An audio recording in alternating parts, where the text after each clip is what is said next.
Call the meeting to order at 7 o'clock, please. Will you stand for the pledge? I pledge allegiance to the flag of the United States of America and to the republic for which it stands, one nation, under God, indivisible, with liberty and justice for all. Item number 3, public comment. Is there any public comment?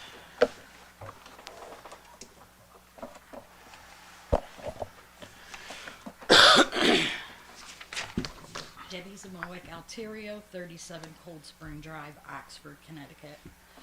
I noticed again 100 Prospect Street on the agenda. And I just want to, before you even go in there, I want to rehash some things. I did speak with Jack Murphy today he's the Aquarian Environmental Analyst. This is a huge aquifer. It services 14,600 people. That was in 2020. Your population was 16,748, and Oxford's is 12,706 in 2020. That's using 1.3 million gallons per day on average.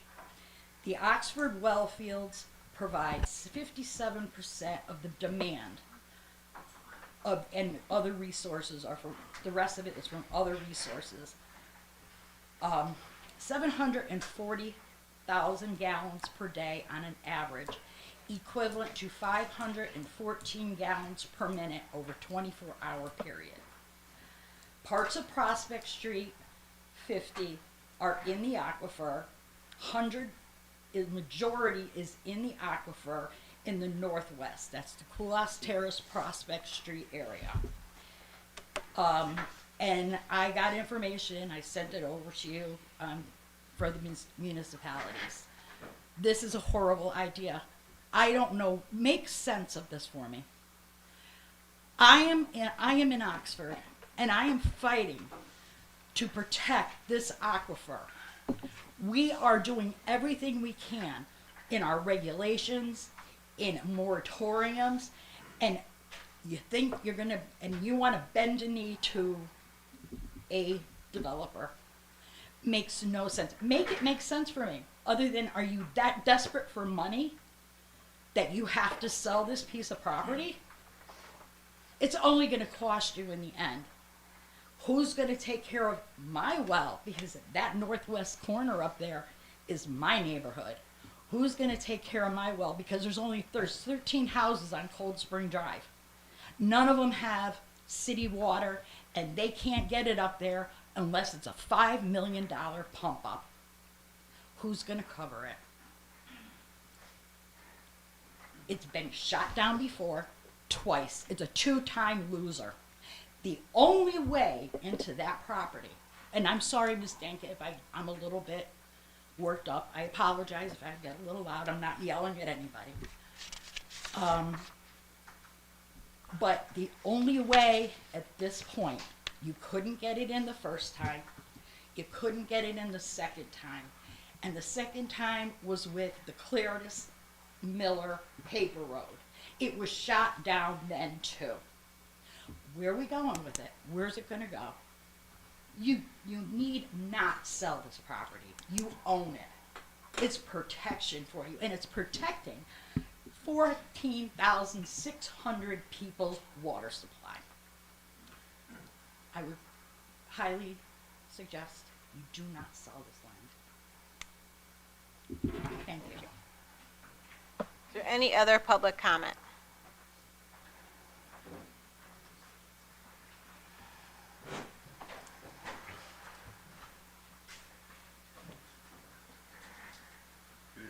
Good evening. Kenneth Gagney, 57 Swan Avenue. I just got to say, we're here over and over again to say basically the same thing. We don't want this. We don't want them to destroy the mountain behind us. We don't want them to turn it into gravel. We don't want them to ruin our foundations. We don't want it. We like Seymour as it is. Please listen to what we're saying. I don't know who is rah-rahing this up to make it have to come again and again. We don't want it. Okay? There's nobody on that hill wants it. Nobody on the other side of the hill that wants it. There's probably 2 people that are going to profit from it, and that's it. Everybody else is going to lose. I'm going to lose property value like you wouldn't believe, and that in itself is going to be a tax negative. Okay, we don't want it. Please don't do it. Okay, vote it down. Okay, please. I don't know you people well. I worked very, very hard. I would like my house to stay the way it is. Okay. I mean, I know you people from being here, but I don't know you. Okay, and you guys don't know me because I'm not. I don't hang around too much because I work so much. Please don't do it. Okay. Thank you.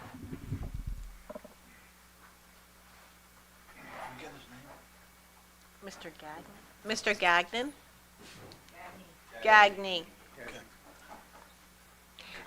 No, we're just saying you. If you have a question, I'm there. No, we appreciate it. Phil was just asking me your last name. Thank you. Any other public comment?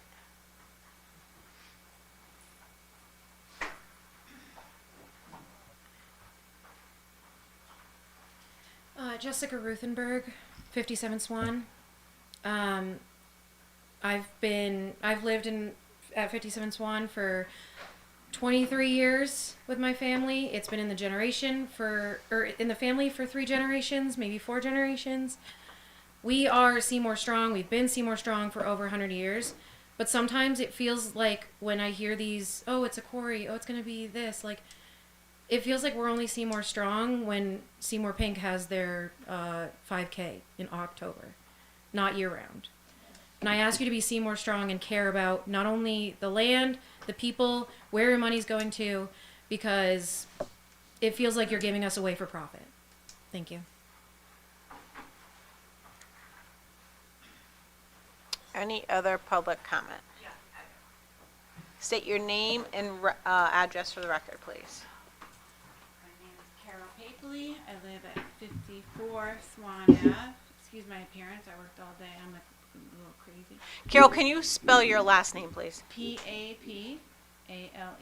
Thank you. Okay. So, I vehemently oppose the destruction of the pristine woodlands behind about Prospect Street, whatever it is, 100 Prospect Street, Swan Ave. You know what I'm talking about. Not to mention the wildlife, the natural landscape, the well water contamination that could happen from blasting, the structural damage to my brother and sister-in-law's house. They have a stone foundation, like it's like boulders, like rocks, you know. Same as my house where I live. The noise pollution, our property values. Are you guys going to compensate us for our property value loss if this goes through? Because his house might be worth $600,000 right now, but if this happens, who's going to buy his house? He's going to lose. Like, this is my brother's retirement, right? He wants to move out of Connecticut. I love Connecticut. He wants to move out of Connecticut at some point, and he's a veteran, and his house value is going to drop significantly because he's right there, and that's going to take away from his ability to, like, you know, enjoy his retirement. You know, he's from Navy. He's a Navy Seabee. He's been an electrician. He's lived in Seymour for a year. I love Seymour. Phil will tell you I love Seymour. Sorry, I haven't been to the meeting. Sorry. Anyway, so the property values are going to drop because would you buy a house where they're going to be blasting behind and making a quarry and there are going to be like dump trucks going through and dust going up? I have asthma as well as my son, and like the amount of dust and stuff that's going to go into the air is going to be crazy, right? I would like to see a review from Deep to see what, you know, like, how much do we really know about this piece of land? Like, has Deep really assessed it, like for all the problems that could arise from any kind of development there? You know, I mean, I'd like to see Deep and, you know, like, look at it, okay? Blasting has caused problems for homeowners We know that by the former Haynes plant over there on Route 8. The neighbors there behind it, like there's a drop, like so anyone would just die if they fell off of there. But like they're claiming their foundations are damaged and that their structural integrity of their homes are damaged. So like I would be like, okay, develop it, let them blast. Give my brother $300,000. Give my landlord a couple $100,000. Give my neighbor Betty, whose husband just died last year, a couple $100,000, because we've lost that in our property value. If you're going to give that to us, then do it. Go ahead. But if you're not going to give that to us, and we don't have that ability to, you know, we've lost all that value, all this investment in Seymour, which we love, you know what I mean? Then do it. My dog is my son's emotional support animal, and she hates any blasting sound. 4th of July, she goes nuts. So if we have to hear them blasting the horn and getting it thing, and this poor dog is going to be like flipping out every whatever couple days that they're going to blast, that's going to be a huge problem. My son has severe ADHD and behavioral problems. I homeschool him. He can't go to school, so you know, he's home all the time. There's a huge steep hill that we live on. We don't have like neighbors who live on the hilltop who have nice level lots, who have nice level roads to drive on. My son didn't learn to ride a bike until last year because I had to bring him to a flat area because we live on a steep hill. We have poor water pressure already there. My brother he lived at the top of the hill. He had to install on his own money a like pump to pump the water up because he doesn't get good water pressure at the top of Swan Ave. So, you know, where's the concern for our quality of life, right? In the Constitution, it says, you know, like we have like the right to life, liberty, and the pursuit of happiness. When you sign the Constitution, use and Declaration, whatever. But where's our pursuit of happiness? If you're going to rob us of what we've invested in the town of Seymour. I've lived here for 15 years, and my brother and sister have lived here. Sister-in-law have lived here a lot longer, and her grandfather, who was like 100 years old, he had property up there. We're all like devastated at the fact that there's gonna be blasting this beautiful like woodland area. Build a couple little log cabins up there. Let someone make like $700,000 beautiful like in Vermont log cabin, like 1 or 2, whatever, to look out over Holy's Pond. But don't blast in there. Don't make it where it's going to ruin all of our lives. Okay? It really will take a huge impact. My brother will not be able to retire because his house now will drop in value. Will you buy a house where they're going to be blasting behind making a quarry? Will you? I won't. I'd be like, yeah, no, done with that. So, other than that, you know, I don't know what else to say. I'm just really, like, if they were doing it, the silica dust that's going to go on, I like DEP to really look at it because, like I said, with people with asthma in the area, there's a lot of young children. I don't think it's fair. Thank you. Thank you. Any other public comment?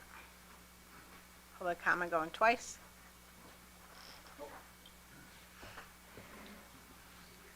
Hi, Bob Koskolowski, Pearl Street. I was here for one reason only, or no, a couple reasons, maybe 3 reasons. So I want you, hopefully you'll support the request from Detective Brian Anderson to allow him to work another year. Because once you're 65 as a police officer, under state statute, you're supposed to retire. It's going to come up later in your agenda, so that's why I'm speaking now on that. I've known Brian since he started with the Seymour Police Department. He's an outstanding individual. He started as a patrolman, worked his way all the way up to detective, and he does an outstanding job for us. One thing about experience, it takes a long time. You could hire somebody in this place, but it'll take him years to learn what he knows already. So another year. It's unfortunate in the state of Connecticut, if you're a supernumerary, a part-time police officer, you could work till you're 90. I think we got one retired almost that age. Not almost. But I mean, we've had a lot of older ones, so that's why, that's one of the things. The other reason why I'm here too is I support what they were talking about, and the reason why is we denied that, at least my administration denied development on that property twice. And I wish you would go back and research the reason why it was denied. And you'll see the reasons that they're bringing up, the reasons why it was denied. You're going to ruin that part of Seymour. It's going to be terrible. Okay, the other issue I have is about the ethic appointments. Serving since the board that's presently serving has been serving since 2020. I can't find anywhere where they were replaced, the same 5 individuals. And if the ordinance that you're going by states that you can only serve for 5 years and then you have to take 2 years off, then they're on the board too long. This is the research I got, that the last time I seen any appointments to the Board of Ethics, and this was going into town clerk's office, looking through all the minutes, was in 2020 when those 5 individuals were appointed. And if nobody was appointed in their place, they still serve on the board until somebody replaces them on that board. So I'm asking you to just check into that, okay? I could be wrong, but I will respond to that. You are wrong. We just appointed that board 2025. December of 2025. yeah, the same 5 people. No. Yes, exactly. I'll tell you. Kathy Verlick is on that board. Who else is on that board?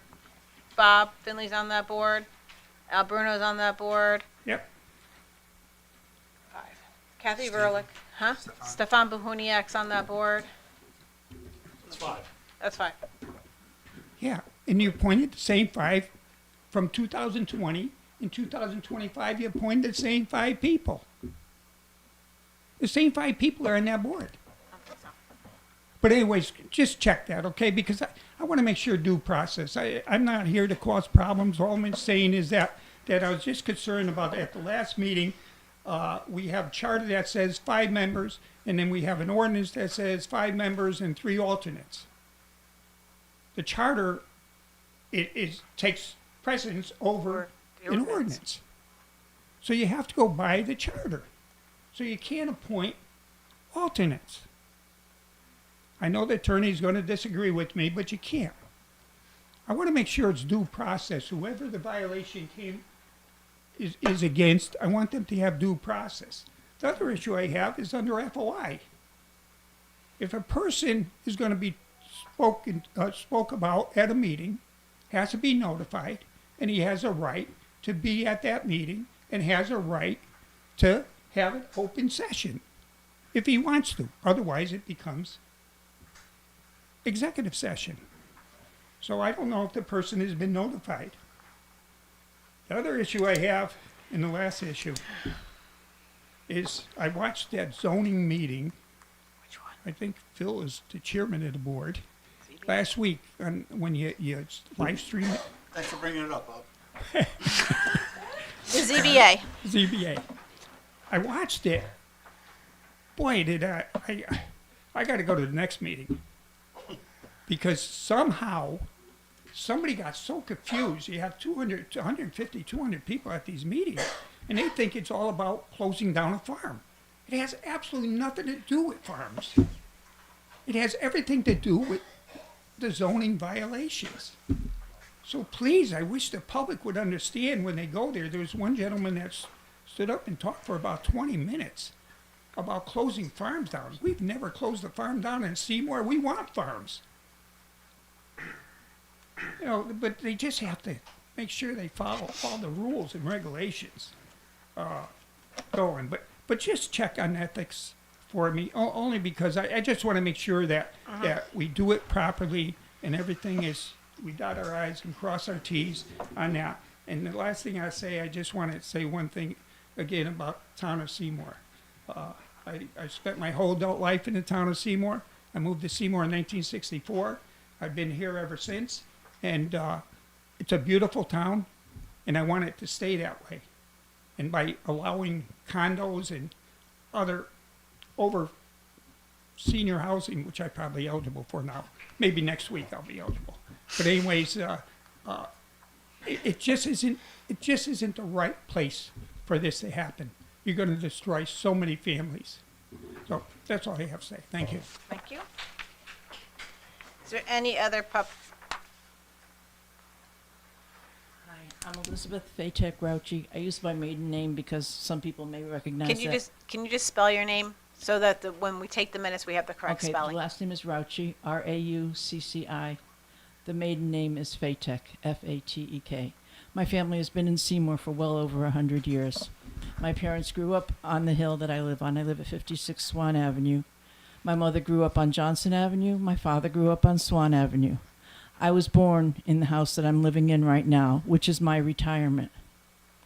I love the area. I love the quiet of the hill. However, I have a question. If and when the quarry were to go in there, which way would the trucks be going in and out? Would they be going on 67, or would they be coming up Johnson Avenue, Swan Avenue, Rimmon Hill? Can these roads handle the size of the trucks that would need to be coming in and out of the quarry? Will they be going by the funeral home in that little driveway there? How is this going to work out? And will these trucks cause even more damage to more houses? Will you have to widen the roads, take away from our properties for these trucks to pass on the roads? Just a simple question. Everybody else on the hill, we're happy up there. It's a nice community. We all get along. It's like family. It mostly is family. My family and Jill's family have both been neighbors, for years. So this is what I ask. What's going to happen to the roads in the area? Can 67 handle the traffic that would be needed for a quarry? I don't think so. You can barely get out on 67 now. And in the afternoon, the traffic coming down from Oxford, it's unbelievable. And you're going to add blasting and big trucks constantly? That's my major question right now, along with why destroy our neighborhood?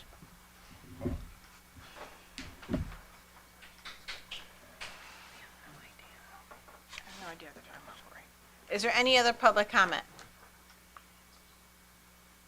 Any other public comment? We can't answer your questions during public comment. Oh, I know. Okay, sorry. But I just wanted to bring it up because so others can hear it as well. Yeah, no, very valid Lost points. her husband, by the way. I'm so sorry. Sorry to hear that. 3 months ago. Her property is everything for her future. And if the value drops, I don't know what she's gonna do. Mike Frankwith, 28 Woodside Avenue, Renkewith, 28 Woodside. Just to follow up on a couple of the comments that were made over here. Yeah, everybody has an interest in the area. It's near and dear to them. Living there, growing up there, which I have too, since 1962. Been in that area, know it pretty well. Some of the comments about the trucks, great point. Never thought of that, but I'm sure they'll take care of it, because when Holy's Pond blew over in the storm, we couldn't even put a traffic light at the end of Woodside Avenue at 67. The road in Wyatt Road 67, which was demolished as well. We had to get a cop up there during, we'll call it peak hours, but peak hours were really 24/7, but they were there for like 5 o'clock till 6. So trying to handle traffic was a nightmare. Obviously, the bridge that was done over by Fritz's on Route 67, that's coming up for an improvement. Appreciate the town of Oxford reaching out for opinions from all neighbors, what they think the traffic route should be, because even when I complained a lot about the traffic going on Woodside Avenue, I couldn't even get a road sign put up because all the procedures that had to go through the police department. You put a temporary sign up there. I was calling every day because the speed limit that you were doing was out. So I don't know how we're going to handle traffic, the big term that some of the people talked about here, because we don't know how to do it. But, and that's my point, but getting down to, if it needs to go, it's been shot down once, it's been shot down twice, and I get it. Different time, different generation, different thought process, I get it. But problem is, when I hear some people talk about, give me the facts and give me some data from DEP or Aquarium. One problem I do have when I attend these meetings is there's been some officials that have sit in front of this mic talking to the panel, if you will, not giving accurate facts. And that's kind of disturbing because I think you get skewed a little bit. And some of the comments after the fact and some of those officials were, you earned your job, meaning you took it for what was said. I think if you look back at it now, I think there's some people up here that have more information now than they did back then. You may not admit it, but I know you do. And I can tell you one thing, if you get the information, it may give you the right decision. You want to build houses, you want more income. We went through a whole bunch of budgets, and we're making cuts and all that. Timing is all about, all of a sudden this wasn't brought up during the budgets, during any of that, the elections, and here we are today after all that's passed and gone. But if you're going to make a decision, I'm okay with it. But you better have the facts. Don't have your partner or someone here come up and say something and you take that for fact. Go out, get the fact. When you go to Aquarium, you're going to be shocked. I know you're going to be shocked. Deb will sit up here. You may not believe her. But I tell you what, I think she got more information and facts than anybody up on this board right now. You might have some of that information as well, but when you get those facts, and whoever that may be, or from the state, or the town, or all of those, it may weigh in on your decision. And that's all I say. Make it based upon what you really know is being fact versus what you think is just overall good money maker for the town. Okay? I appreciate it. Have a good night. Thank you. Any other public comment? Public comment going twice. Public comment going. Good evening, Jeff Barilla, Baryla, first name Jeff. Just want to give everybody else a chance. So a couple of things. Madam, Address, please. 129 South Main. Thank you. Madam First Selectwoman, Mr. Miller, you received the email last Friday. The Deep Forest Resiliency Grant is now open. I encourage you to look into that. We had our meeting with them, with John and Mike. So that's one thing. Second, regarding 100 Prospect, being the advisor for the Conservation Commission, also on the Beautification Commission, I encourage you all to reach out to me. We've got some ideas. There's a happy medium here.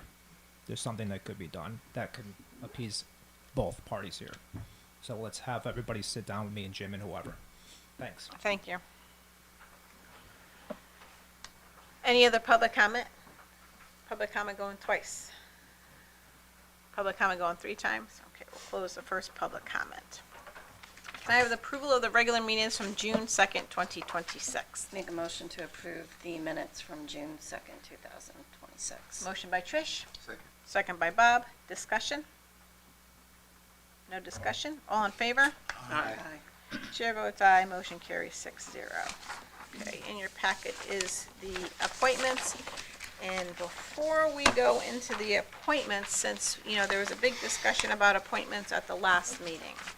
And there was a big Facebook about appointments and everything. I just want to read 11.1 from our charter. 11.1 Administrative Appointments. The first selectman or the first selectwoman shall be the appointing authority of the town. An administrative appointment to the board shall be made by the first selectman or first selectwoman and approved by a majority of the full board of select persons. Notice appointments shall be made with regular or special agendas. No appointments can be made after the town election until the new first selectman, first selectman, first selectwoman is sworn in office, except for an interim appointments which will expire when the current first selectman or first selectwoman's term ends. Is that correct, Attorney? You are correct. Thank you. Okay. So with that, Board of Ethics alternate is Alice Levy, Republican, an appointment 12/1/2027. Can I have a motion? Make a motion to appoint Alice Levy, Board of Ethics, as an alternate through 12/1/2027. Motion by Trish, Second. second by Scott. Discussion. I have a question. Okay. Am I correct that Alice Levy is on the Board of Finance? She's an alternate on the Board of Finance. She's an alternate on the Board of Finance. Will that allow her to be also on the Board of Ethics as an alternate? She's not a sitting member, she's just an alternate, and she's an alternate on the ethics, so that will allow her to sit, because I know if you're a sitting member of the Board of Finance, you cannot be on any other board or work for the town. Right. So, as an alternate for both boards, she can sit there, and she'd only be an alternate if the normal board could not meet. But it's allowable for That her is to be an allowable. alternate on both? Yes. Okay, thank you. Any further discussion? Just a question. I understand where we get the alternates from with the ordinance, but the affiliation doesn't matter of the alternates, does it? I mean, I understand what you did, and I get it. That's kudos. But if you're an alternate of a board, the board has a description of 2 Ds, 2 Rs, and a U, and the alternates don't have that description. We put that in. So if somebody is unable to be an active member and the alternate is there, it doesn't matter whether they're a D, R, or a U, they're put on the board. That's not true. Well, So, how could that like- not be true? Because then all 3 alternates will always have to be there, and all 3 alternates would have to be appointed only to which one is vacant? If this was the Board of Finance, Yeah. we have Board of Finance, we have alternates. So if a Republican is not there, then the Republican alternate would sit. If the Democrat is not there, then the Democrat alternate would sit. So that's how it is on the Board of Finance. The Board of Ethics is a special board. It is only used if there's an ethics complaint that comes in. So the board would be called in by the town attorney or an outside attorney, whatever the cause is for, and they would know ahead of time that there is a meeting, say, I don't know, I'll make up a date. August 2nd, there's a meeting. Okay. So they're given the ahead of time notice. If for some reason, like Bob Finley's on it, he says, I'm traveling that week, then the alternate that's a Republican would be called in to say, hey, Bob Finley, who's on the Board of Ethics, is a Republican, so we need to call in the Republican alternate. Or if the Democrat could not be in there, they would call in the Democrat. Or if the unaffiliated couldn't be there, then the unaffiliated would become called in. Just a question of, that's just, are we just doing it as best practice? Because that's Yes. not written anywhere. Correct. Right.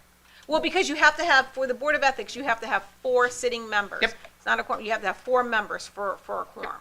And, you know, I'm just a question on. Right, we haven't had an ethics complaint since, I can't even remember, I remember it. when was it? Not since I sat here. Now it's time in here. That's a long time ago. Long. Was she a Board of Select member? No, I think she was on the Board of Ethics. I'm looking at Bob Kay. I'm not positive. Okay, I've had 2 in my administration, 16 years, I had only 2. all right, so what, They weren't against me. but that was early was that the Way to early call that out, Bob. 2000s? Was that the early 2000s, right? Yeah, 26 years. 26 years. So we haven't had so as we know, we had an ethics complaint come in, right? We don't know what this ethics complaint is, but we know that there was an issue with trying to get a quorum together, and that's why, since we have a complaint, we have to address it, because we only have so much time.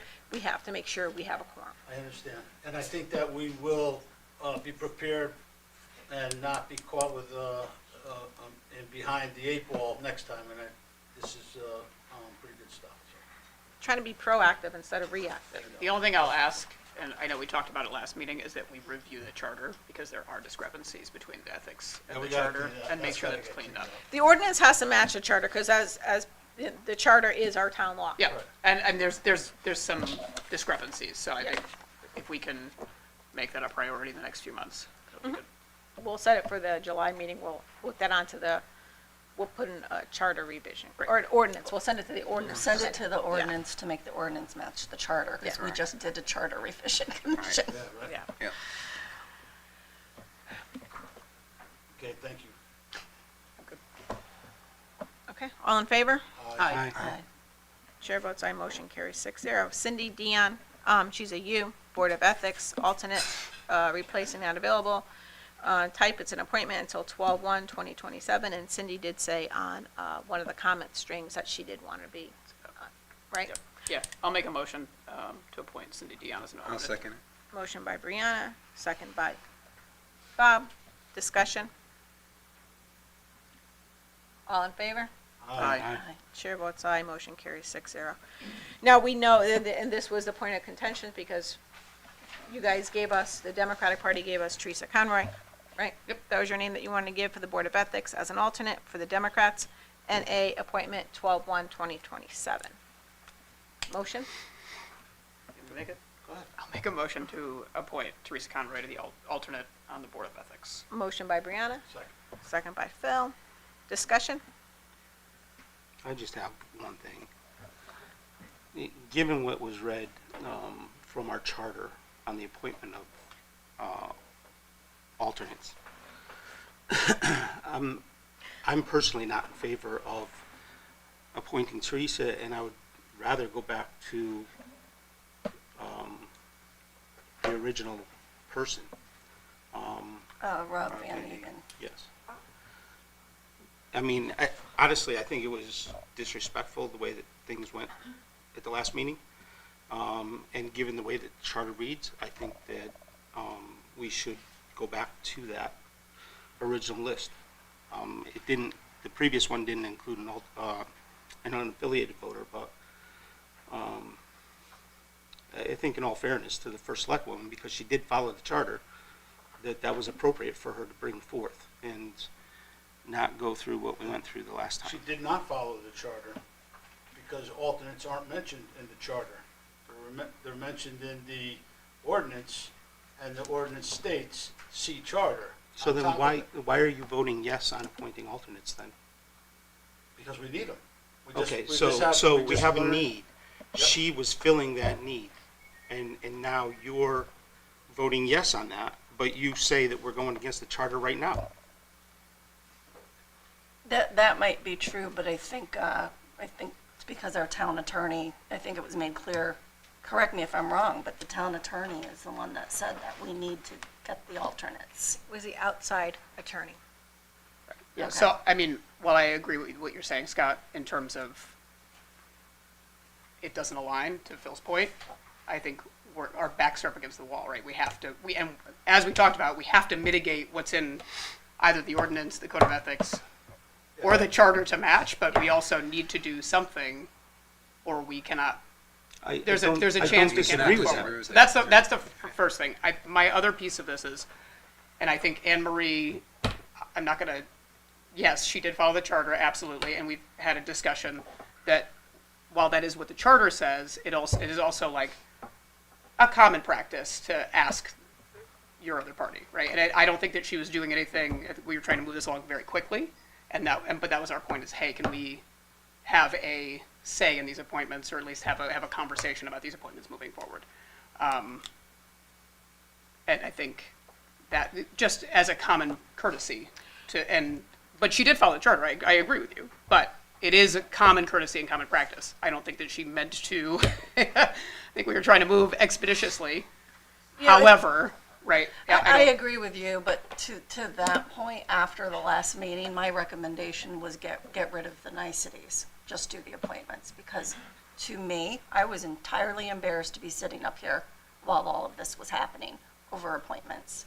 So if doing the niceties and asking the Republican Town Committee and the Democratic Town Committee who they want to put up, if there's people that are known, I was like, just get rid of it and ask if we don't know of someone who will or agrees to serve from those parties, then go ask, because I don't want to get stuck in that debacle again. I understand, but I disagree. I do understand where you're coming from, but I do disagree with that. I don't want to be in the situation we were last week, but I do think that open dialogue avoids that. I would agree that open dialogue does stop that, right? Because we're a small town. We all have to work together Absolutely. and to move our town forward. And, you know, I think this has been the only appointments where we've had contentions. And I think to that point though, it is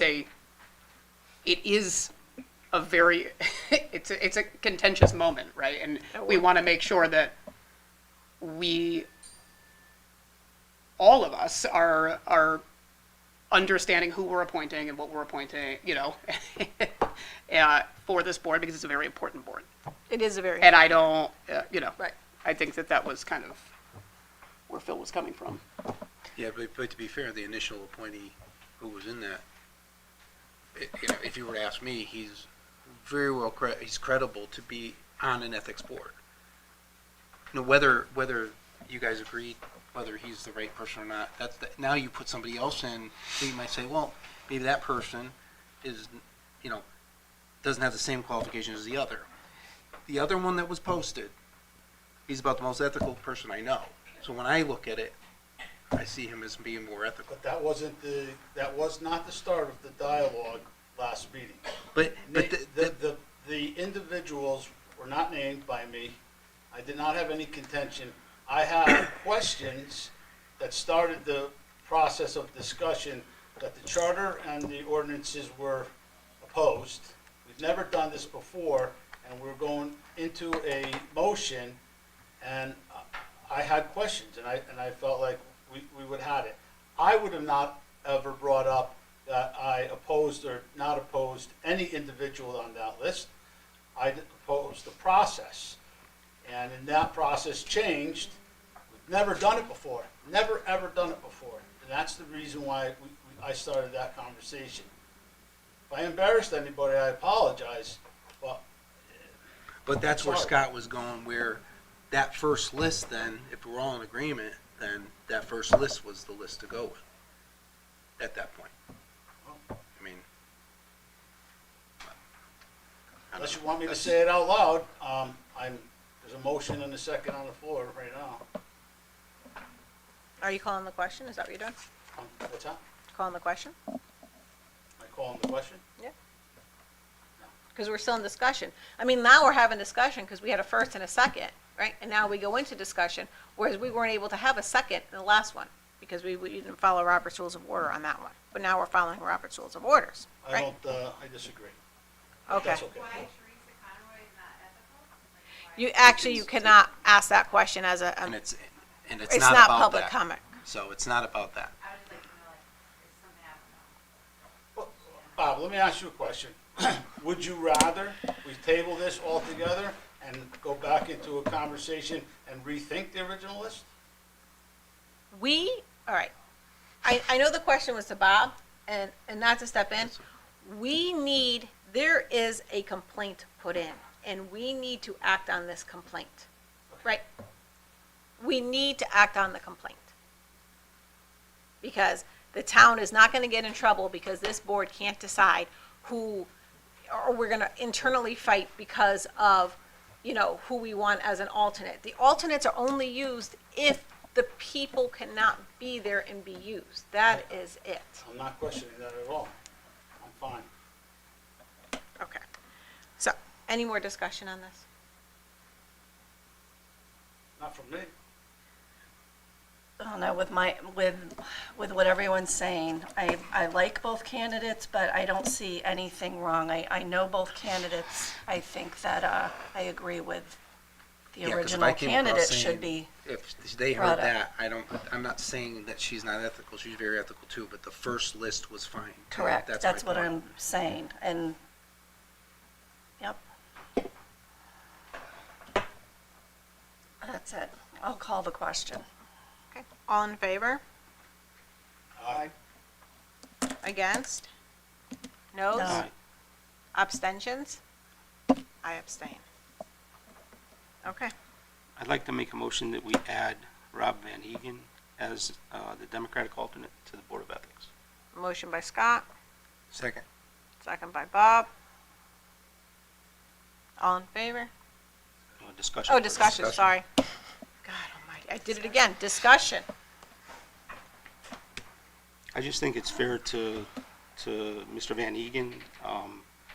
His name was put forth, and I think that it's fair to him that he be moved forward. And again, this is we have historically done it one way, it's done another way, it was called out and talked about, and that is the reason why we are where we are today, and we need the alternates, right? We need to get this done. If people can't make the meetings, yes. If the Democrat cannot make the meeting and the Republican cannot make the meeting, or the you cannot make the meeting, I mean, you have to have an alternate. But now that the meeting date has changed, maybe that's not the case anymore.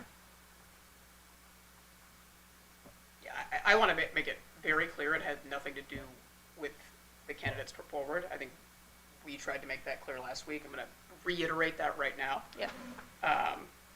Anne Marie and I had discussions about that. It has nothing to do with Rob. It has nothing to do with Alice. It has everything to do with, can we just have an open dialogue? So I don't want it to turn to that. And I'll kind of leave it at that. No, I mean, we've had plenty of conversation, because we both got the calls, Facebook was blowing up, and the stuff that was said on I Facebook. think, we had an hour-long conversation on it. Yeah. I think you and I are on the same page. It has nothing to do with the individuals. We just want to have a conversation. And you asked for a name, provided a name. You did. And I said, okay, we'll put it on. Yep. All right, so there was a discussion. All in favor? Aye. Opposed? No. I abstain. I'm not voting on this. Done. All right, motion carries, wait. Carries 3-2-0. Thank you, 3-2-0. Okay. That was appointments. Do you have to count your abstention or no? I motioned my, 3, 2, 1. I abstained. She abstained. I abstained. Okay. Tax refund and abatements, in your thing, you'll find the tax refund and abatements from Christina Swanson. Can I have a motion for that? I will make a motion to approve as presented. I will second that. Motion by Trish, second by Bob. Discussion? All in favor? Aye. Oppose? Abstain? Oh, I was an aye, sorry.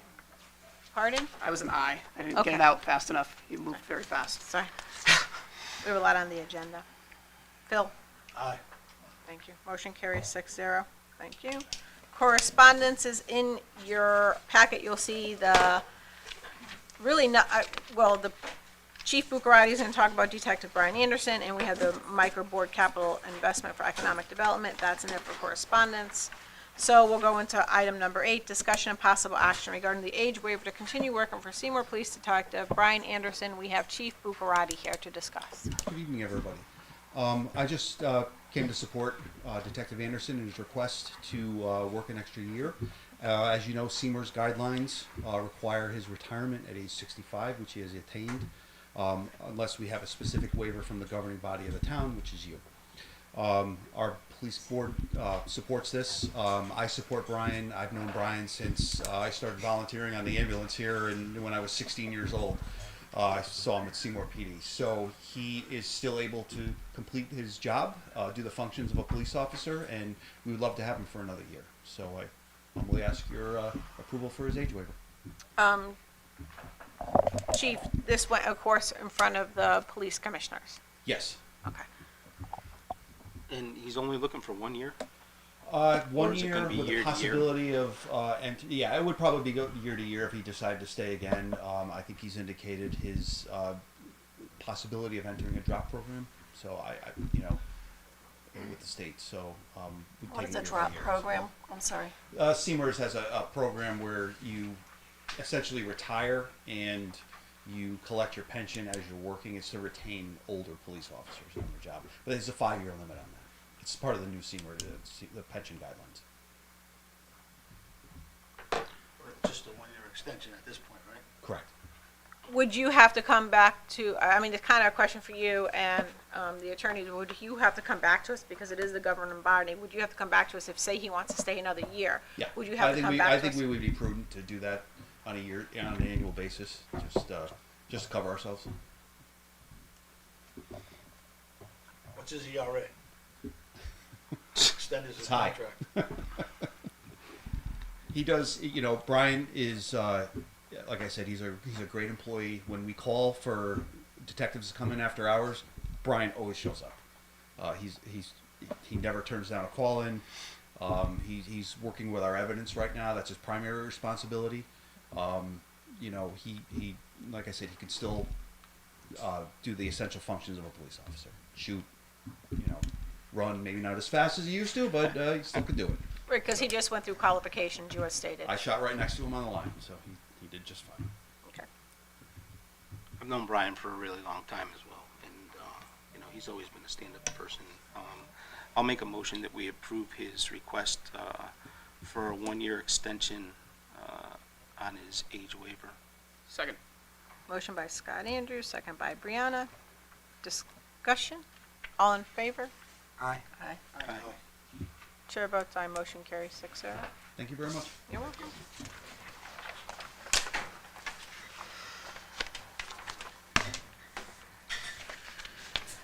Discussion and possible action regarding the microboard processing incorporated tax incentive application. This came in front of us March 24th, 2026. Everybody was there except for Bob, so we all talked about this.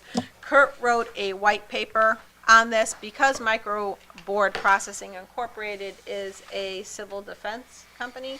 A lot of their documents, Bree, as you know, proprietary, confidential.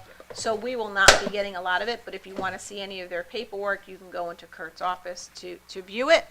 But we don't have, this is not something we need to make a motion on right now or act on it right now, because this wouldn't take place until October. So we can read through it and we can put it on the agenda in August, and this way it gives everybody time to go and look at. Plus, we can have the chart put in front of us for how much, for how long, and da-da-da. And it would only be for the current equipment, So, not their entire tax base. right, I think it's, their significant capital investment was 3.6. Yep, give or take. 3.58, 3.6 million dollars is what they've invested. They've been in town for well over 20 years. I don't believe that they are going anywhere. They're actually looking to invest some more. So, That type of investment will keep them here Yeah. over 20 years. so I think, we take the time, we look at it. If anybody wants any information, wants to review any of the documents, they can come into town hall. Because, and the reason why I say is because starting this month, July, we're not only putting the agenda out, but we're going to put the whole entire packets out from our meeting so that the residents can see not just our agenda and what the information we looked at, but also the completed packet of what was discussed in the meeting and if we got any literature in. Is there a specific time frame that they need an answer as to what we would do? We would need the answer because this is for our grand list in October. So we would need the answer by September at least. Okay. So we have to touch base with Kurt if we Yeah. want any backup information. And Yep, to see him. any of the receipts and stuff like We can that. discuss it on our regular monthly meetings up to October. I would say September. Yeah, I would target August to be completed, just to be on the Yeah. safe side. Yeah. I think the key to note, the CapEx and it's expensive CapEx, and they're retaining and they're hiring people. So what they're doing is actually allow them to retain their employees and hire an extra body onto head, so it looks good. I think because of their business, though, we can't send anything out. Is that correct? We'd have to come into the office at some Correct. point. I would prefer if you came in, because I haven't had a chance to talk with the CEO or the financial analyst, and I don't want to put anything out in public that should not be because of the sensitivity of what they do. So, That's what I figured. yeah, Okay. they're both traveling this week, so. Yep. But we'll put out as much as they're comfortable with putting out, and if you guys want to see anything, you're certainly welcome to come. Thank you. Okay, discussion with Finance Director Jason Buer and possible action regarding the potential of a town-owned cell tower. Thank you very much, Madam First Selectwoman. As we are all aware, reliable wireless service has become essential for residents, businesses, schools, and emergency responders. As demand for mobile data continues to grow, telecommunications providers are looking to expand and strengthen their networks. A major carrier has approached the town regarding the potential for construction of a cell tower on town-owned property. The proposal presents a potential opportunity for the town to generate new source of recurring non-tax revenue. Depending on the location, lease terms, market conditions, and cell tower agreements, they can provide significant revenues to help offset the operating costs, support capital projects, and reduce pressure on taxpayers. Beyond the potential financial benefits, a new cell tower could significantly improve wireless coverage and network reliability throughout the community. Improved coverage can also strengthen communications for police, fire, and emergency medical services, helping ensure that critical calls and data transmissions can be made when they are needed most. For these reasons, the town plans to engage a qualified telecommunications consultant to assist in evaluating the carrier's proposal. The consultant will help determine cost, assess technical requirements, and review potential sites for the tower.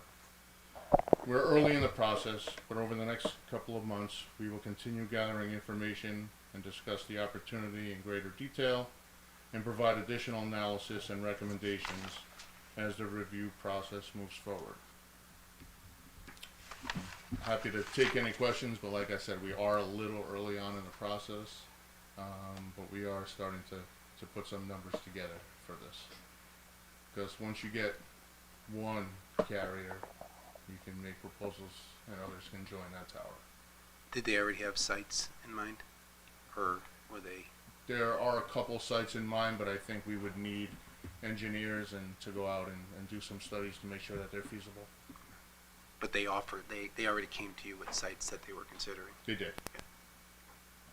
Is this built on their cost? I'm sorry? This is built with their cost? The town, there was a couple proposals given to us, and we're still evaluating those proposals. But I believe the benefit to the town would be for the town to construct it. It's not as expensive as you think, and the recovery period would be about 2 years. And we could make it look like a tree or something, right? Not that it looks, I know it's a funny question. I was gonna say the same thing. I think it's a valid question. Because I was like, can we hide that? That's why I asked the location. And Yes, it's something we will definitely explore. I think, like I said, it's early in the process. I'm not sure what type of steel would be used to construct. And I'm sorry, I have one more question. Sure. It's gonna be a stupid one, I'm No, sure. No stupid questions. Oh, there's gonna be more left. There's just Are there any health risks to people living in the surrounding area where the tower would be? EMS? That's a stupid question. Yeah, I don't know if I'm qualified. Got someone who's That's the honest. same when we're on our phone. Can't call 911. That'll be a problem. That would I'm be a sorry, problem. Jason, what was your response to that? I'm not sure if I'm qualified to answer the health risk question. I apologize. I just didn't know if it admitted anything that people would be concerned about, and we'd have a room full of people. That's why it's a tower. Yeah. Put it way up. Yeah, I think as we move forward with the process, the engineers and we would do some studies to determine. Okay, thank you, that's all I have. No problem. No worse than high voltage lines. Yeah. Do you have an anticipated revenue stream that the town would receive? I do. I'd like to discuss it in the upcoming meeting, but if you have, Is that annual reoccurring revenue? it would be annual recurring revenue, and I don't want to discuss lease terms in Yeah, case. if I could, Right. some of this would be negotiations, so That's- we'd rather yeah. do an executive Yep, session. that's Okay. fair. Thank you. Going into negotiations with the carrier, I could see, there's a lot on the positive side, but I could see contention would be location. Do they dictate location as much as what's available? Meaning if we go into talks, is a consideration, like location A would be the premium one, but if we get so much feedback, would there possibly be a location B? I think when we hire the consultant Yeah, we can talk about that. and an engineer, they would do some feasibility studies and see where the best location would be, and I think that's where we're gonna obviously get we the would most need kickback. approvals as well. But I just wanted to put it on everybody's radar as this moves forward to the next couple of months when we, look to go out to bid to get a consultant to do this. Jay's not ready to give us a dissertation Well, yet. Yeah. If I could jump in maybe for timeline purposes, I think the first step to build up what Jay was saying would be to bring a consultant in. So that may be something that we come to talk to you about in August or July, just to get that process started. To Phil, just what you're talking about, look at different locations, what's viable, what's not. We have an airport near us. So there's a lot of different things that we need to look at. Once they come back, then we'd have to come back to you folks again at that point with, this is what we could potentially do. We'd have to go out to bid for someone to build it. We have at least a ballpark idea then of what the financials would look like. But again, some of this could be, it's our equipment, it's Oxford's equipment, Ansonia's equipment, Derby's, VEM's, that type of thing as well. So there could be some options there. And even though the airport is in Oxford, and some people might say that's far away from you, but when it comes to air traffic control, it's really not. Yeah, you still need approval from the FAA. So, and that would take time. Yep. But, to the point where, I've noticed coming up, Botsford, Bungay area, that calls are dropping in certain areas. And I don't know if that's because of the towers Yeah, it's or, terrible. I drop a call almost all the time. But it's something to look at, and they would have to make sure that it's feasible. You just can't say, oh, that looked like a good place, and it really may not be a good place, because they may not get a signal over there. No, they're definitely going to do studies, but I just want to put it on everybody's radar. This will be coming in the next couple of months. And is it one or multiple? Did they, one site, multiple site, but they didn't care? It was more? For now, one. Thank you. Cool. Thank you. Thank you. Thank you.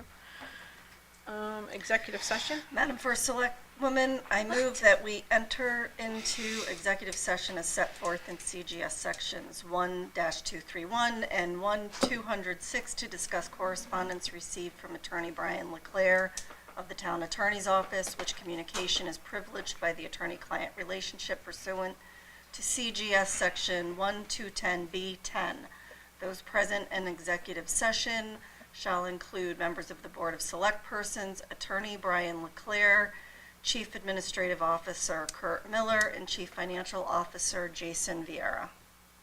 Okay, what do we, all right. Motion by Trish, Second. second by Phil. Discussion? All in favor? Aye. Chair votes aye, motion carries 6-0. Just make sure your phones.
I do make 7 homemade o'clock raviolis, but this all I morning. had was tomatoes and cucumbers. They've been gone all week.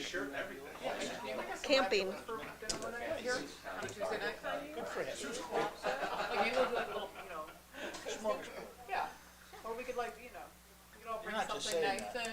Do a little- We have one of these long meetings? Yeah.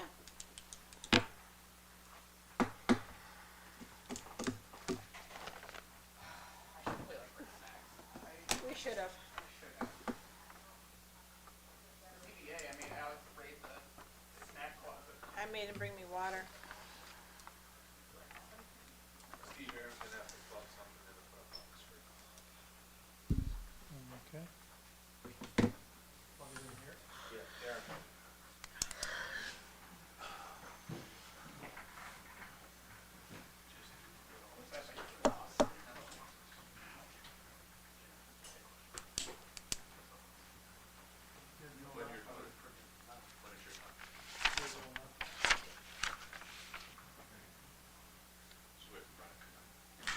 Where'd Brian go?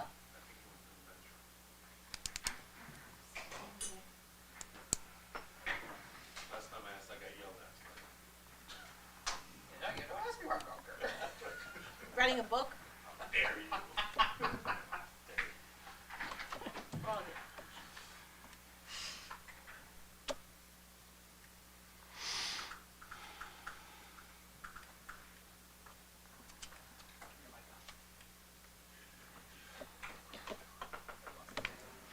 You have to say. I bet they do.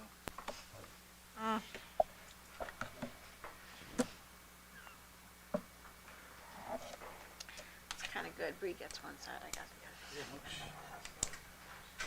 We're golfing tomorrow, too. He's really gonna catch it. You're golfing tomorrow? We're golfing? No. Bree and Phil are golfing tomorrow. You wanna go? Never mind. Can motion to come out of executive session? Make a motion to come out of executive session. Motion by Bob, Second. second by Phil. Discussion? All in favor? Aye. Okay. Number 12, discussion and possible action regarding Johnson's Control Incorporated Performance Contract for solar roof mounts, carports, and ground array systems at Seymour Schools. Aaron?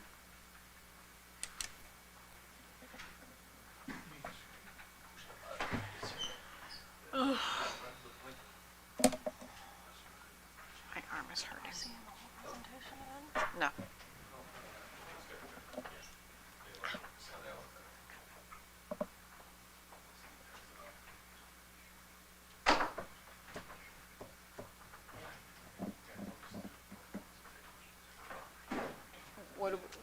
Is he doing, he's not doing the whole presentation again? Performance and then whatever questions you guys ask. Because this will be 5.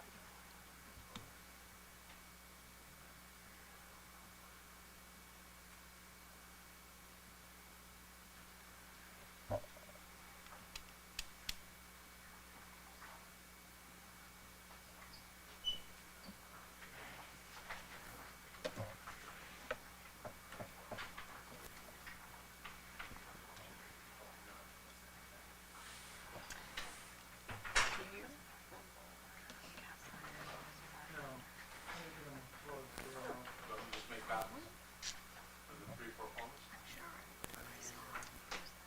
Madam First Selectwoman, Yes, if you so- would, we're having a little technical issue, so if you wouldn't mind skipping over 12, going to 13. I'll make hard copies of this, which I can pass out to the board members, and then questions of the 3 performers. Number 13, discussion and possible action, well, don't you need to be here for this one? Discussion and possible action regarding town-owned property at 100 Prospect Street.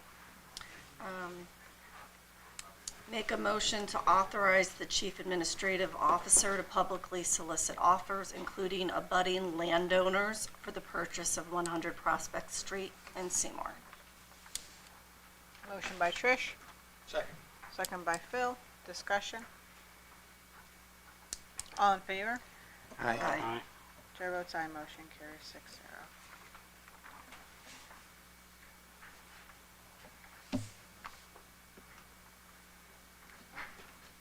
We still waiting? Chris making copies. Copies. These are copies. He was What's the next item? Next item is public comment. Yeah, so we still gotta do the Johnson thing before.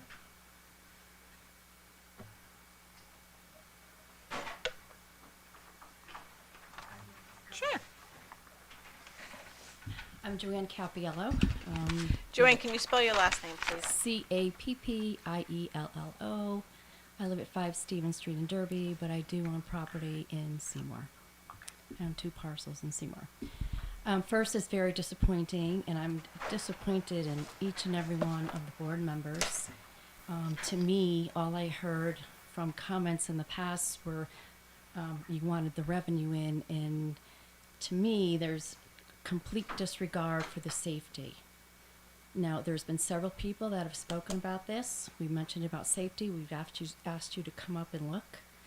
Nobody wants to do it, but hey, congratulations on the finance director because he's getting his consultant. But hey, now, he wants his consultant for due diligence. Did the board do their due diligence when you just made this authorization to solicit 100 Prospect Street? I'll probably never know because when we ask questions up here, we never get the answers from the board. You know, if you're going to do this to the people out of respect for us, answer our questions. Help us to understand why you came to this decision because as far as I'm concerned, this was already a done deal. And there's rumors on the street that there was someone else that bought into that property. Now, I sure hope as hell that that doesn't surface. But I'm telling you something, I am very, very disappointed in this board. Very disappointed. You have not come back with anything regarding anything that Deb has said about deep safety, nothing. You're only worried about the tax dollars, and I am so, so disappointed. You're supposed to stand up for us and help us, but you're not helping us. All you're doing is shutting us down. Can I have a motion to add 100 Prospect Street to the agenda for discussion, please? So moved. Motion by Scott. Second. Second by Bob. Okay, now we'll go back and forth in the answers that you wanted. We are No, we talking. need to vote on Oh, it. vote, sorry. All in favor? Aye. Aye. Chair votes aye, motion 6-0. We are discussing about 100 Prospect Street, which does nothing for the town of Seymour. It's a landlocked, and I understand, and we understand as a board, that the residents there like this property, right? Please understand that whether we say, what we checked with DEP, we spoke to Aquarian, 100 Prospect Street is all the town owns. Whether the town sold or kept 100 Prospect Street, that has nothing to do with whomever purchased the other pieces of property, okay? We are offering to sell it, to have it to go out to bid so that the people in the surrounding areas can purchase it as well. Oh, well, I want to buy it in your area. We're not saying we're going to sell it to so-and-so. We're actually going out to bid. 100 Prospect Street, yes, we know it has an aquifer on there. We're only looking at 100 Prospect Street. Whether, what was the name of that? What was Prestige Land that owns it? Prestige Builders. Prestige Builders. Whether Prestige Builders buys 100 Prospect Street or not, what he does with his property or that other piece of property doesn't affect this board, right? That has to go to planning and zoning. This board has nothing to do with that piece of property. That is planning and zoning. Okay, please understand that. 100 Prospect Street, the only reason why it was left off that other piece of property is because of a loan issue. The different type of loan is what we found out, right? We just went through a half hour looking at different pieces of property, and the best for that neighborhood, have the town keep it. For what? It has nothing to do with the town. It's landlocked. As Deb has said, it is landlocked. There is nothing the town can do with it. So what do? Do we keep it so everybody can enjoy it? Okay, well here, take it so you guys can enjoy it. If someone gets hurt on that property, then what happens? We're not selling it just to sell it to him or to this person or to that person. We're putting it out there and offering the first to the landowners that want to purchase it. You're saying safety purposes were looked at. And Mr. Rehnquist was right. We found out that something that was told to us in a meeting wasn't actually true. And I went back and we did our due diligence, and I did speak to Aquarian, and I did speak to DEP. And yes, there is an aquifer in there. And yes, there are wells in that area. And everything that Deb has said is true. And I said, okay, well, what can we do? Well, there's nothing you can do about it unless you're planning on building on it. No, the town's not building on it. If that that land was to be used to build on by anybody, whether it was Prestige, Deb buys it, you buy it, Mr. Inkwith buys it, whoever buys it, right? They have to go through the proper channels. They have to go through the DEP. They have to go through Aquarion. They have to get those rights, not this board. This piece of property, we already have the appraisal on it. We know it's worth. It's not doing us any good. All it's doing is sitting there and landlocked. And if it wasn't for the bank screwing up on the loan and the bank screwing up on the title of that property, it would have went to with that piece of property. But they messed up, so the town is stuck with it. The town is not a real estate agent, and Phil, I know you wanted to talk about that as well. The town is not a real estate agent. We don't own property. We don't want to own property. If we can get it back on our tax rolls, and no, we're not hurting money. The money that for this piece of property wouldn't do anything for us, but it does something for the landowners that are there. So if they feel that they want to purchase it, we are giving them the right to purchase it as well. The safety of it, we don't know what's going to be done with that piece of property. We don't. You can sit there and say, well, they came in, and I know something was said at planning and zoning. We have nothing to do with planning and zoning. And who bought that piece of property? I don't know. It's under that certain company. I don't know who owns that property. I don't know if any of the property was sold. I have other things to worry about as to who's buying property. Did any other select person want to speak on this? Well, I just want to mention in the motion, the very first thing I said was first and foremost, the abutting landowners. Yes. So it could be one, it could be many. That's all I'm going to say. Pull together, don't pull together, one person, and if you don't, you don't. But that is what was in the motion, to solicit offers first including the abutting landowners. That was our main concern as abutting landowners, to offer them the prep first. We looked on 1, 2, 3 of the GIS for Seymour, the GIS for Oxford. We even said, well, we can see if Oxford wants it. Even if the town was to put rails and trails up there, right, they would actually have to go through other people's property to get on there. That property does nothing for the town. We can't even make it a park for ourselves because we would have to get easements from other landowners to get up there to use it. Correct? It's landlocked. Because it's landlocked. So it does us no good. What are we going to do? Sit on it? What's it, 6 acres? And this property was given to the town, am I correct? not given, Because it of was a lot, it foreclosed. was foreclosed. Well, I mean, I'm just saying it wasn't always town property. It's because of the bank mess up that we ended up with that very small parcel of a larger piece because of a bank error. So we never wanted it. It wasn't ours, and we still don't want it. So again, the very first item, include the abutting landowners so that you can take that property back and you can do with it what you may, keeping it as it will, as long as everybody has permission from those abutting landowners, which it seems you have no problem with, in using, their land to cross over to get to that landlocked property. So I think that's all I have to say. Phil, did you have anything? I just, the process and what people say and all the work that certain people put in and time and effort and the passion for their backyards and the education on the aquifer, the deep, deep education on aquifers. But aquifer or no aquifer, what is allowed to happen on property over an aquifer is not by choice. There's set rules. You can do this. You can't build a gas station. Can you build a house? Yeah. Everybody, the keepers of the aquifer, the DEP, Army Corps of Engineers, every agency that has a say in what goes on with the aquifer, they're the ones that give us the input of what can and can't be done. Well, not us, planning and zoning. The hanging on of that small piece of property does nobody any good. Doesn't further your cause tomorrow. because if we don't sell it tomorrow, another administration will sell it. Or somebody down the line, something's gonna happen with it.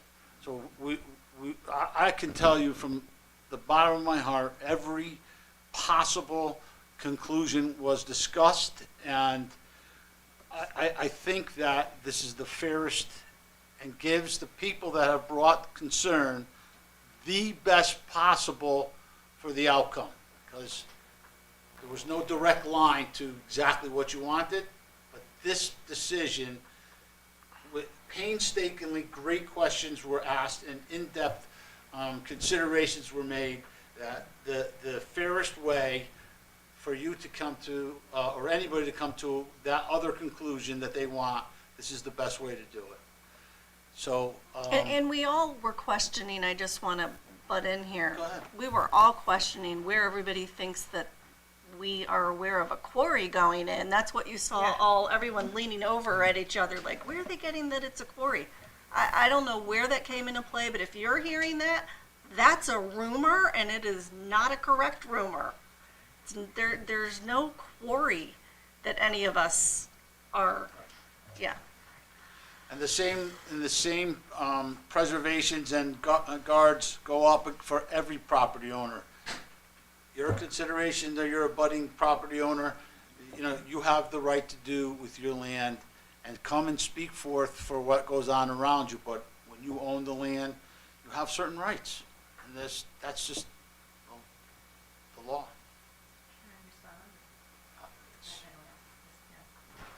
So here's my thing. So from day one, you were against this, right? You were against this, and as former selectman had mentioned, I mean, this has been going on for years and years, and you know, he even advised against it. So, you know, I hear what everybody's saying, but as he said, there were specific reasons as to why that this was never pursued any further when previous administrations tried to do something.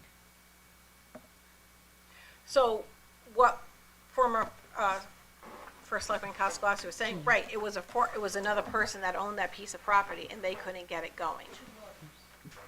Two others, right? It's a new landowner, right? And on that other piece of property. And if he can get something going, that's with planning and zoning. That's not this board. No, I get it. But your thing is, you know, everybody's property that abuts it, maybe you can all join in together. What's that? It's an opportunity. It's an opportunity? It's an opportunity for everybody. Now, that's the thing. You have to think about it as, even the new landowner, it's not fair to him if he wanted to purchase that. We're giving opportunity to everybody to purchase that land. So now it's an opportunity, and it's fair across the whole board. Right. That's the key. Oh, gee, thanks. Well, hold on. It's a bid process, right? So they're closed. It's not like it's going to be an auction. Right. So I don't care if 20 people band together. I mean, like Bob said, there's an opportunity. Whether it's taken, whether it's able to be taken, that's not for this board to decide, unfortunately. But it is an opportunity, and it is a closed bid system, right? So, But you also have to remember, it bothers me that you voiced your disappointment. Yeah. Because we painstakingly tried to find out what the best avenue was. A piece of land next to this 6.7 acres. 16. That has nothing to do with us. The owner of that, the present owner of that can do what he can within the law. It's his land, like it's your land. And I want to mention, he's working on another project now. He has verbally come out and stated his next project is in Seymour. With or without this 5 acres that the town is now offering for sale, what he owns, he's building on. Whether or not that's what the comments have. Well, that's what the comments is, but this board does But not, Right, but I want people to be aware of that. Just because this, even if we didn't sell this 5 acres, does not mean that the 16.7 acres that he owns is going to remain undeveloped. We're fully aware of that. Okay. But that's not this board's decision. And That's it's not. planning and zoning. Right. I don't want this board, I don't want anything coming out that, oh, this board did this and this board did that. The Board of Selectmen have no rights over planning and zoning. That's why they're an elected board, right? We can't say, and if you haven't noticed, a lot of the boards don't really listen to me anyway. So, no matter what I wanted, sorry. I clicked my pen. Oh, I thought you were slamming your hands out. So, it's the acreage, right? We don't want the acreage. We don't want to be landowners. And I know you guys enjoy it, and I know you enjoy that mountain, and I've heard it, and I've listened to Deb about the aquifers, and I went myself. I didn't? No, you did. Okay. I'm not saying. And I spoke to a query. We had a query in here talking about Holy's Pond, and we brought that up, and they said yes. And Deb's numbers were spot on; they're 100% accurate.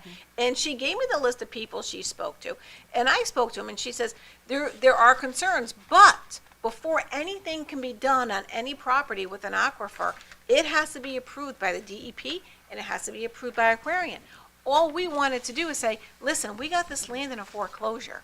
And if you've seen any property the town of Seymour has gotten in a foreclosure, we sell it. And it's not because we need the money or want the money, we just don't want to be landowners. That's not what any town wants to be, just for insurance purposes. So we're gonna get rid of it. You know, your neighborhood was disrupted enough during the flood of 2024. And now you got the bridge going on that Oxford has to redo. And it's gonna be there. Is he gonna do something right away or with his property? I don't know. That's not my wheelhouse, and that's not my board, right? My concern was this property. What can be done? What is fair? Fair is asking the residents if they want to purchase it first, because it does no good, because it is literally landlocked. There is nothing that can be done with that. You can't get it from a road. The only way you can get to that property is by helicopter, I'm convinced, or by cutting through somebody's yard. That's it. So we did what we thought was fair, and that's offer it to the residents first and go out to bid for it. There was one point that nobody had exclusive rights to that land first. Because I believe, I was reading between the lines of where it was, and I wanted to make sure, we all wanted to make sure there was no, he wasn't, that landowner or anybody wasn't exclusive to the offer. Correct. Everybody Right. is gonna get the offer, Right. and anybody can do what they can. And you're breaking my heart. I'm just No, letting you're you know. breaking my heart. I'm just letting you know. You're breaking my heart, because unless you live there, and I if you've understand. lived through all these fights through the years, and I'm gonna be totally honest, you folks are not aware of all the history there. You're absolutely right. You're just not aware of the history. Nor are you aware of, you mentioned Holy's Pond, You folks, you're just, and I understand what you're saying, I do. But you're just, like Mike said, you gotta know what the facts are, and I don't think you folks don't know what all the facts are. So I'm just gonna leave it at that, and, Thank you. Bree, you have anything? Scott? No, everything's been said. Bob? I'm done. Trish? You know, I do apologize. It's a totally different situation, but I've been on that end where I have fought something coming into my neighborhood, and guess what? Even sitting where I sit, lost. It's there. So I live with it. So I am empathetic. Sitting on this board, we all have to do what we think's right for the town and do it in the best manner for the least negative impact for the residents there. And again, I'm gonna say I encourage everyone in that area to just talk and band together and see if it's something that you wanna pursue in looking at that property. Can,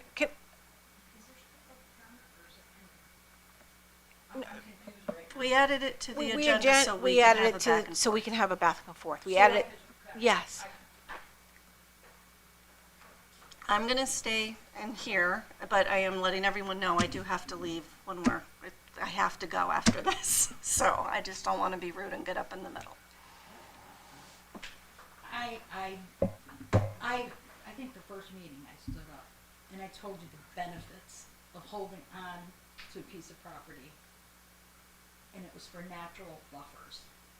The natural buffers for not building on it for the aquifer. Okay? And somewhere in here you just totally forgot about it.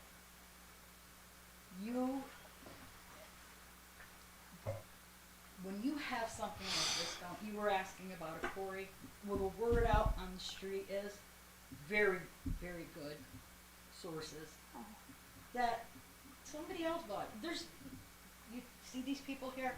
There's no way they're going to be able to buy the land because it's going to get sucked up. It's going to get sucked up. We haven't sold anything. We would We know if the town sold the Yeah. property. No. Yeah. What I'm s- no, not, It's a not, lot. not We talking would about know, property. so we I'm wouldn't be talking having about this the discussion. deal, okay, with developers and stuff. What? Believe me, I'm not far off. Everything that I've said has been pretty spot on. You've gotten it all. But I cannot believe that you would not protect. That's protection for not only Seymour, Oxford, and Beacon Falls. That ridge is a buffer from anything coming down that mountain. Anything coming down the mountain. It may not be accessible, but, and this was brought out to me many years ago, when you put in a subdivision in the town of Seymour, even if you had landlocked land, there was still an easement that was granted to that landlocked land. There's value to it, and everything's been ignored. You're ignoring everything. Seymour has rushed into everything. And what has it left you? When you rush, what has it left you? You're not a town anymore. You're a city. You are a city. You're losing your farms. You're building out your forests. Whatever you have going for you, it's gone. Your charm, you're losing the heart of this town. That is what you're losing. You lost tonight too. Because that's what this has done. Between the farming, between this Prospect Street, and mind you, Hoadley's Pond. What a disgrace. That is a disgrace. Anne Marie, yesterday I was at a meeting for DOT up in Oxford. And there was a couple of Seymour residents there with no representation. The DOT said, "Where's Seymour?" And they said, we notified them, and our selectmen, we've notified them. They sat there without representation.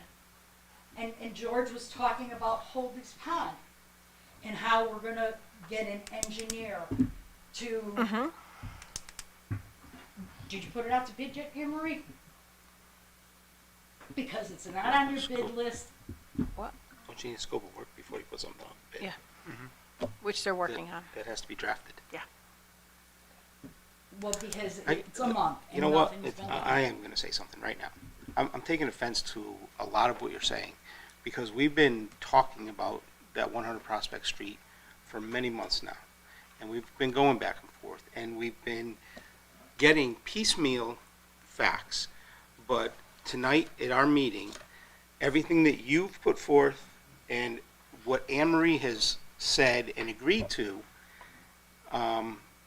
convinced several of us that were on the fence about it that we needed to move forward with this. And I'm talking about 100 Prospect Street. That's what we added to the agenda. I'm not talking about Holdley's Pond. That's going to be a work in progress. I'm not talking about the bridge in Oxford because I don't care about the bridge in Oxford right now. But for you to say that we have done a disservice is not fair. We have to make tough decisions at times. We don't have a choice but to make tough decisions at times. And not everybody's going to be happy. But we did our due diligence. And we stepped up and looked at everything. We spent 45 minutes in here talking about that one topic. And the other topic that we had was 10 minutes. So for you to stand up here and to be saying what you're saying right now is not fair to us. And it wasn't fair to us either. Let me tell you something. Hold on. Hold on. Hold Hold on. I'll let you finish, and So- then I have something on the bridge. So maybe it's not fair to you, but one of the things that we did agree to was to make sure that we put it out to all of the residents, to whoever wants to bid on it. Okay? We have no use for that piece of property, none whatsoever. And I don't know how much of a buffer, I don't know what you're talking about things coming down the mountain, but 7 acres up on the top of a mountain, I don't know what buffer it's providing for anybody. It's a mountain, for crying out loud. And no, you can't. You can wait until I'm done, please. And for you to be accusatory and bring what you're bringing to this table after all of the discussions that we've had, after all the effort that we've put into what we've done, is not fair. And I get it. You think that you haven't been taken care of. Well, you know what?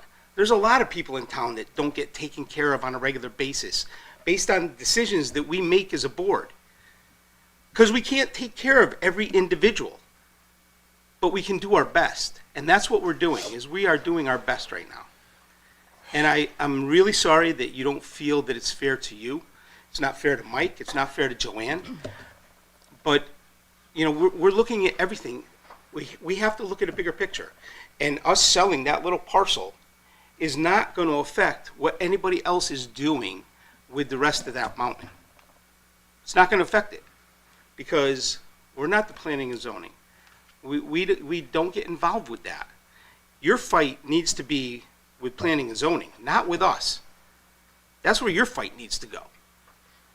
Because we have no control over that, what other people are doing with their properties. We can only offer to all of the residents that single piece of property for their enjoyment. And that's what we talked about. And I'm done now. Okay, now, can I finish what I wanted to say, and I'll address you? Oh, wait, 1 minute. So you asked where I was, Yeah. right?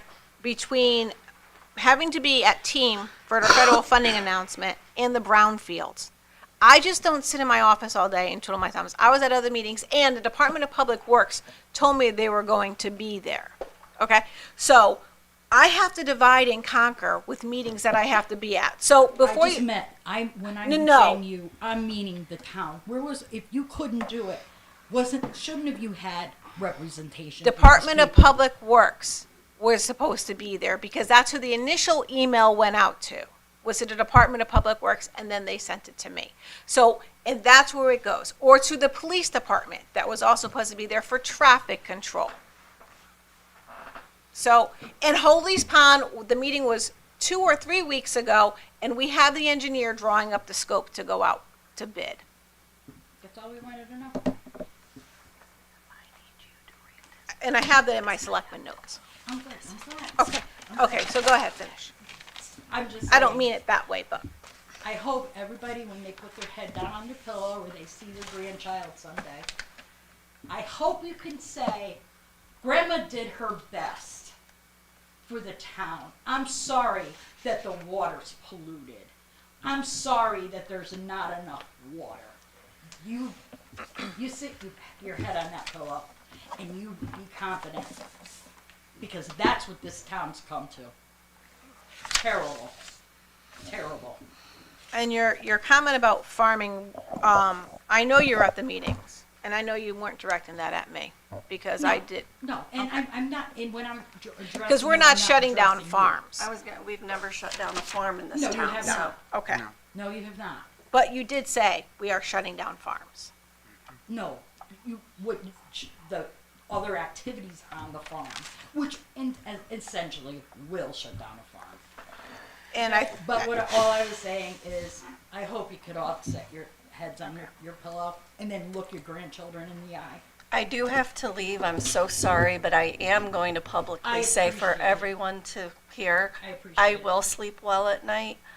I am very empathetic to everyone's situation. Like I've said, different situation, but I have been there and I have lost. And it's not an easy pill to swallow when you don't want something. Right, but it won't be with this board. To Scott's point, it's with a different board because how that land is developed by whoever purchases it. And I do hope the residents around take us seriously when we said to offer, speak with them first. I don't care if you band together. Good opportunity, like Bob said. To be honest with you, not in my backyard. I don't see it over the mountain. But Okay. you know what? I care about each and every person that's in that neighborhood. And down But below. it's not fair to think that we don't. That's all I'm gonna say. We are doing the best we can with the entire town in mind and trying to do the best for your neighborhood, whether you're in Oxford or not. We understand it's Seymour and you're right there, that we possibly can, not wanting to own that property. I do have to leave. Thank you, everybody. bye, okay. Aaron, are you ready? Should I, Trish? So should I have to add it to the agenda? Oh, go ahead. Yeah. No, No, it's just a motion because it's on the agenda. it's on the motion, because it's on the agenda, yeah. No, we don't have to add it to the agenda, it's already on the agenda. Okay. So I'd like to make a motion, Madam First Selectwoman, I move to, that the performance contract yet. between Not Johnson. yet. Oh, sorry. We're gonna let him just do Let one him go, okay. component. Yep. Yeah. Okay, go ahead. Oh, that's right, he's still presenting. I gotta submit the bill to the town, my apologies. How'd you break your glass? I don't know, it just screws it. I think it's Yeah. So we're obviously going to just go to the 3 pro formas on the project, the solar project. And so these just demonstrates the, the performance of the project, if you will. So there's a project summary over on the left-hand side in the square. Shows the price, shows whether or not we're taking a look at the state grants rebates, your reimbursement rate, the value of those. And then the table short of is a financial metrics. So the overall production in year 1 of a little over $2 million of NRES savings, i.e. that's revenue generation. And then as we scroll across, if you look at the debt service, it's 1.1 million. So that's almost right in the middle of debt service. So your solar arrays, the 6 solar arrays at the 4 school sites will generate a little more than $2 million. You'll pay $1.1 million in debt service. And so the net proceeds to, which we've talked about, which is being set up to be a reinvestment account, is a little over $900,000 in year 1. You can take that annual cash flow to the bottom and look at if this was the scenario that you end up financing for, that would produce a little over $18 million. That's no ITC. Right? Yeah, if you look at the top, it says it's the solar project without cash but with state grants. So the next one, the top says pro forma solar project with cash at closing and with DA's grants. So the number that we have in undefined capital is $5 million. You have your project value. So if you then look at the annual NRES savings, the production on the solar arrays are still the same. If you go over to debt service, you'll see the debt service is a little bit higher because you're taking $5 million at closing. So the proceeds there are a little north of $530,000 per year for a net total of $15.6 million over the 20-year term. The third financial scenario has no cash, has the DAS grants, and has the estimated ITC benefit. So if we look again at the annual production, a little over 2 million in year one. We have debt service, which is essentially almost covered, 669,000. And then if we go all the way over the annual cash flow, it's a little north of 1.3 million per year. If you look down in the bottom, that produces $27 million of positive cash over the year. That is reflective of the third column in the larger table with a very conservative IT of $6.5 million. So we've recently met with Clifton Larson and Allen, who I believe is being hired as your tax advisors, to review the contract, review the project pro forma, and but representing this, we wanted to be really conservative. The reason being is the financial, the guidance on the financing. While it's a 30%, you can do the math pretty quickly on the cost at 30%. You'd come up with roughly $9 million, but the borrowing mechanism is completely undefined at this point. But it'll typically be tax exempt funding. That tax exempt funding has to be reduced by 85%. And so we did a conservative estimate and took the 30%, took 85% of that because 15% wouldn't qualify, so that the math is 85%. And then we did another 85% on that to represent this, financial pro forma, if that's the financing scenario. I would say that obviously these options are all really good options, and the conversations we had is, earmarking these to reinvest in the buildings of the town and the school of Seymour. But squarely it is on the north of 6 megawatts of solar deployment in a buy-all scenario that is paid in a 20-year tariff. And so while Johnson is guaranteeing the production of those levels, you'll be executing a contract with the utility on that 20-year tariff. We ensure that the performance of those solar arrays are had, and therefore the revenue will be realized.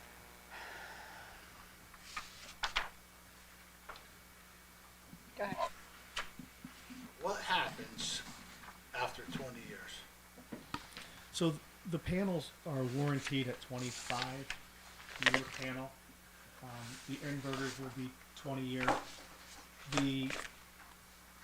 After 20 years, they'll continue to produce, but you'll have paid off all of the debt service.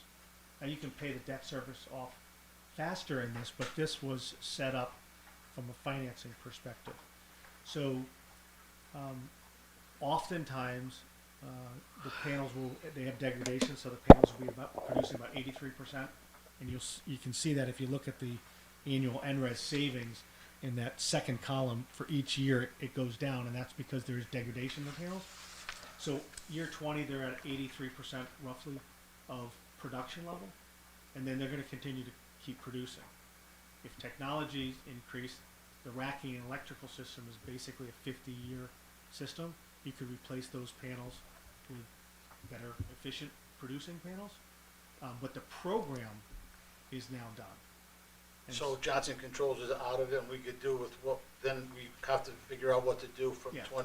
year 20 on? Yep, if there's a successor program in year 20, the board, the owners of the assets could either take out the configuration and consume at the building, so consume first at the building, or if there's another program, the tariff will have expired, so that the project would be eligible to enter another program. And those are, whatever those concept would programs be are. instead of supplying to Eversource, so if Eversource, maybe they come up with another plan later, maybe they don't. Technology changes. Technology changes, or you could actually just start sourcing power to the buildings that it's associated to. So feed yourself. Okay, so at that point, we could see what is offered and what we can and can't do and go from there at the 20. Yeah, and that's why we talk about maybe having a commission or something that kind Okay. of manages that kind of stuff. Invaluable. Thank you. How many other municipalities are going this route in Connecticut? Quite a few. How many are doing like this route? Yeah. Close by. I mean, I'm working with 4 right now. Soon to be 6. But there are other schools that are applying into the program. I don't have that number. Are any of the programs of those farther along than, are they actually working yet? I'm not sure I understand. the Is question. there any So your municipal- solar that we deployed is working very well, and it's No, producing. he's a lot talking of about power. in this program, is anybody doing the Eversource program feeding Eversource under this? Oh, This the school- buy-all scenario? Yeah. Yeah, there's quite a few that are operational in the buy-all scenario. Now this carve-out is for schools only. That rate is superior than the NRES. This is in the NRES program. So think of that as schools and commercials, not a resident program. So it's called non-residential solar Non-res. program. Okay, but there are the buy-all and netting has been part of that program. It's a bid decision. It still is a bid decision for you folks. The problem is you're paying 15 cents for power right now across the buildings. So, and the carports are getting 30 cents, and you're getting 24 cents for roof or ground mounted. So, even if you had an idea of what the potential escalation is, to get to that first year payment, it will take roughly 18, 19 years. So, the buy-all with the guarantee of the production assures you over 20 years that you're gonna meet those revenue targets. So, and it's a unique program. The solar carve-out for schools is a unique program, and so we're in year 2 of that. So what they did was they took all the capacity in the program and they carved out 20 megawatts in Eversource for schools only, and it carries over. And so currently right now there's 39.3 megawatts available. So in this program, there's only 600 kW that has been achieved at this point. But from a bio perspective, it's been going on for But there's, 8 years. is there any communities that are further along in the process than we are right now? For this, like, you're talking about the school. Yeah. Yeah, There yeah, Naugatuck and Cheshire. are farther along than we are in this program? Yep, they're using the program, one of them for 49 million, one of them for 55 million. Ruby? Ruby. Okay, Phil Collins. Any other questions? I think we said maps and panels that won't come. It's just an initial, right? So those will come later, once everything's solidified. Yep. I'm not sure I heard the question. Like the maps for the solar panels, those are Yeah. just early on. Yeah. They'll get solidified closer to the. Yeah, how they're laid out. Yep. Yep. Yeah. Especially with Bungie School. Once we have the design of Bungie School, then we'll know exactly where those panels are going. Yep. They can be put on the roof with that school as well as carports. And we were told carports will get more of a generation out of carports. Carports Than we more do than with 30 ground. cents Yeah, versus the ground at roughly 24 cents. yeah. So we would probably most likely go with more Go carports. as many carports as possible. Yeah. Can't say that 10 times fast. I'm not gonna try. I'm too tired. I think we mentioned too, they could still, can they use the roof of, like, the new school building, can they use the roofs? Right, Absolutely. yeah. Yep. And the other schools as well, right? That's on the map, if I remember correctly. Cool. Any other questions? Good. Still groovy? Ruby. Okay. Bree? Scott? Read the motion, ma'am. Made a motion. All right, onto a motion.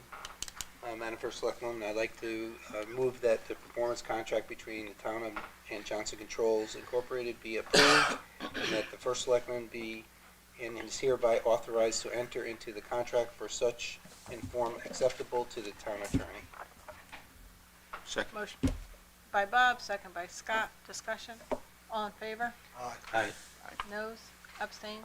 Chair votes aye. Motion carries 6-0. Thank you. Thank you. Thank you. Thanks. 5. You need 5 minutes? No, Five. 5 of us. Five. That's right. Trish left. Sorry. Oh, did we know when Trish left? Sure we can go back and watch the video. Yeah, 9. Okay. Was that, is there any other public comment? Wait. Oh, wait. Motion to add something to the agenda. So page 2 on this, I didn't, she We're didn't tell adding to the me. agenda at 10 o'clock. Oh my God. No, she didn't give me that page. She Right. must have taken it. Which one's this?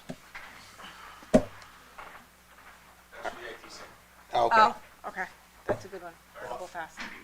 I can see. Madam First Selectwoman, I move that we add to the agenda the following item: approval of contract between the town and Clifton Larson Allen LLP for tax consulting in connection with solar investment tax credits. Motion by Bob, Second. second by Scott. Discussion? All in favor? Aye. Aye. Chair votes aye, motion carries. Read out the motion, okay.